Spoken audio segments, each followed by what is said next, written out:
జై శ్రీరామ్.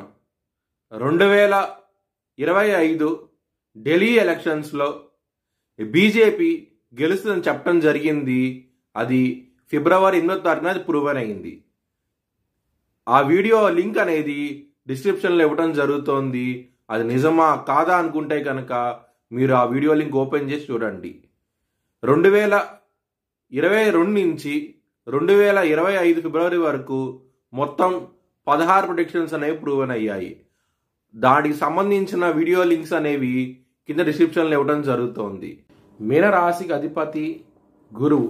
మీనరాశిలో ఉత్తరాభాద్ర 4 పాదాలు, రేవతి 4 పాదాలు, పూర్వాభాద్ర 4వ పాదం ఉంటుంది. ఈ నక్షత్రం వాళ్ళందరికీ నేను చెప్పే సంవత్సర ఫలితాలు వర్తిస్తాయి. మీనరాశి వారికి ఆదాయం అనేది 5గా ఉన్నది, వ్యయం అనేది 3గా ఉన్నది, రాజ్యపూజ్యం అనేది 3గా ఉన్నది, అవమానం అనేది 1గా ఉన్నది.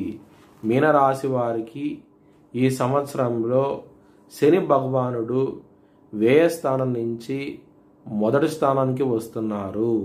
దాని మూలంగా ఆరోగ్యపరంగా, కుటుంబ పరంగా, స్నేహితుల పరంగా, మ్యారేజ్ పరంగా, కెరియర్ పరంగా చాలా ఇబ్బందికరమైన వాతావరణం అంటూ ఉండబోతోంది. ముఖ్యంగా మ్యారేజ్ పరంగా మాత్రం చాలా ఇబ్బందికరంగా ఉంటుంది. చాలా జాగ్రత్తగా ఉండండి. దానికోసమై మీరు హనుమాన్ చాలీసా అలాగే విష్ణు సహస్రనామం పారాయణం చేస్తే కనుక మంచి ఫలితాలంటూ ఉంటాయి. గురు భగవానుడు మీకు 4వ స్థానానికి రాబోతున్నారు మే 12వ తారీఖు నుంచి. దాని మూలంగా ల్యాండ్స్ విషయంలోనూ ప్లాట్స్ విషయంలోనూ మంచి అనుకూలత ఉండబోతోంది. ప్లాట్స్ కూడా కొనే అవకాశం ఎక్కువగా ఉంటుంది. చాలా ఆనందంగా ఉంటారు. శని భగవానుడు ఎప్పుడైతే లగ్నంలోకి వస్తూ ఉంటారో కెరియర్ పరంగా కొంచెం ఛాలెంజింగ్గా ఉంటుంది. మీకు బ్రేక్ వచ్చే అవకాశం ఎక్కువగా ఉంటుంది.